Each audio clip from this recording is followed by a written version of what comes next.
Pak Andika, apakah komunikasi bahasa anggota kepolisian dalam tugas kedinasan sama dengan masyarakat awam umumnya? Tidak sama. Di mana bedanya? Ini yang kata ilmu bahasa dalam teori linguistik itu, mereka mempunyai genre apa yang disebut dengan sosiolek. Status sosial mereka ini membentuk ragam bahasa baru yang disebut dengan sosiolek.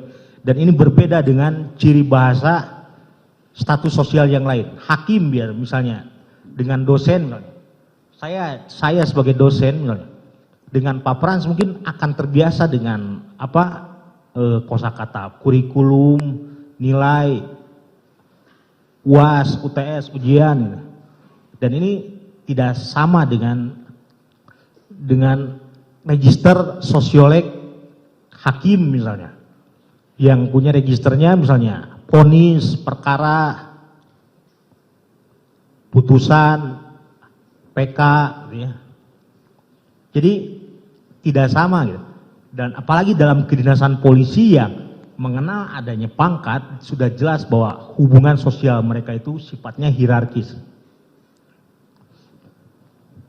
Dan hal-hal yang tidak tampak kasat mata, termasuk itu penggunaan bahasa, itu menunjukkan adanya hierarki.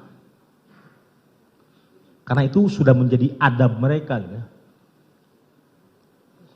Ketika misalnya ditanya gitu ya, sama atasannya, Dinda apa kabar? Jawabannya, siap bang, baik. Langsung mereka selalu menjawabnya, ada perintah bang. Itu sebagai bentuk adab, bahwa dia menunjukkan hormat terhadap atasan atau seniornya. Itu tidak diatur, tapi itu konvensi sosial mereka. Dan kita tidak bisa mempertanyakan kenapa harus begitu, yaitu sudah menjadi konvensi sosialnya begitu. Hal yang sangat eksklusif gitu ya, tidak bisa diganggu-gugat. Itu jawaban saya Pak.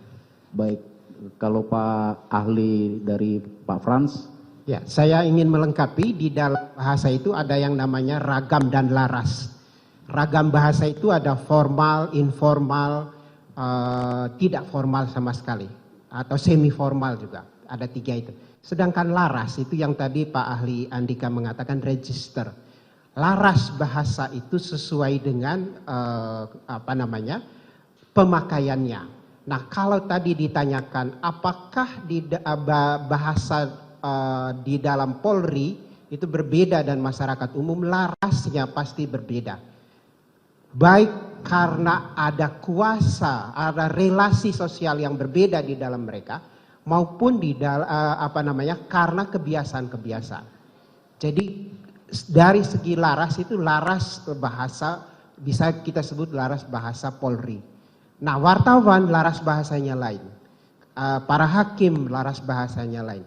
Itu kami pelajari dan kami ajarkan kepada mahasiswa dalam hal mengapa itu kita harus pahami dengan baik, supaya kita bisa memahami orang yang berbeda kelas itu, berbeda kelompok. Jadi kalau saya misalnya kontak dengan orang dan dia menjawab selalu mulai dengan siap, itu ada pengaruh dari dari laras bahasa lain ke dalam orang yang sebenarnya bukan anggota Polri. Begitu. Saya mengamati selama ini, kata siap itu tidak hanya dipakai oleh anggota Polri sekarang dan di dalam ketentaraan, tetapi memang itu sangat khas dalam mereka. Itu yang disebut laras bahasa. Begitu jawaban saya.